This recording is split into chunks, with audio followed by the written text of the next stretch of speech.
વિશ્વામિત્ર કેવા મોટા વ્યક્તિ હતા, પણ એ યજ્ઞ કરે ફળ જ ન મળે, એ યજ્ઞ એનો સફળ ન થાય. કોકે કીધું કે આ વિશ્વામિત્ર યજ્ઞ કરે છે પણ ફળતા કેમ નથી, એ યજ્ઞ પરિપૂર્ણ કેમ નથી થતા, રાક્ષસો આવીને કેમ વિઘ્ન નાખે? તો કોક કહે છે કે એ એના ફળે નહીં, કારણ કે આમ છે તેમ છે, સમાજમાં બધી વાતો થતી હોય. વિશ્વામિત્ર જેવા વ્યક્તિઓ યજ્ઞ કરે તોય હાડકા નાખવા વાળા આવે મારા વાલા. વિશ્વામિત્ર જેવા ઋષિઓ જો યજ્ઞ કરતા હોય હવનમાં હાડકા નાખવા રાક્ષસો આવતા જ હોય, અને એ હવનમાં હાડકા નાખવા આવતા હોય ત્યારે એ રાક્ષસોને 2 શિંગડા હતા.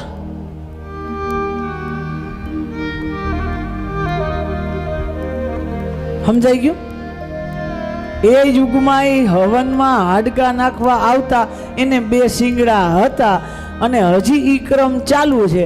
ફરક એટલો છે એ શિંગડા ગાયબ થઈ ગયા છે, બાકી હજી હાડકા નાખવા વાળા તો ચાલુ જ. વિશ્વામિત્ર કેવા મહાન વ્યક્તિ હતા.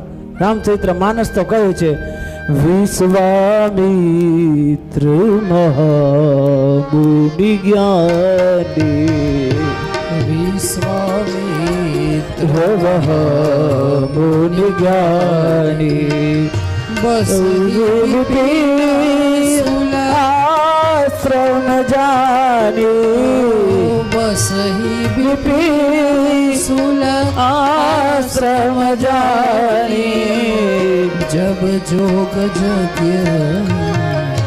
मुनि करे, जब जोग जग मुनि करे, सती मारीच सुबाहु सती मारीच सुबाहु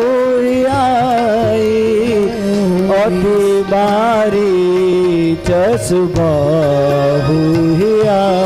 विश्वामित्र महामुनि ज्ञानी, विश्वामित्र महामुनि ज्ञानी, પણ બધું કરતા હતા એમાં ખાલી એક જ હતું કે પોતાના ઉપર લઈને કરતા હતા કે હું કરું છું, ત્યાં સુધી એનો યજ્ઞ સફળ નહોતો થતો. અને જેથી સમજાઈ ગયું કે આ હું કરતો નથી, આ કરતલ બીજો કોઈ આ મારી પાસે કોક કરાવે છે, એવો જો ભાવ જાગી જાય ને તો ઈશ્વર તમારી પાસે આવીને ઊભો હોય.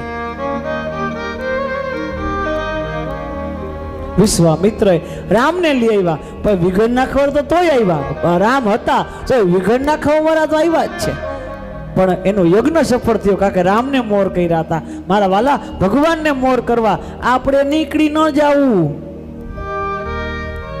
જે કરીએ, જે ઉપાસના કરીએ, જે સાધન કરીએ, પણ એમાં ઈશ્વરનું યજન કર્યા વગર, ઈશ્વરને પ્રાર્થના કર્યા વગર ક્યારેય કોઈ દિવસ કાર્ય સફળ નહીં થાય.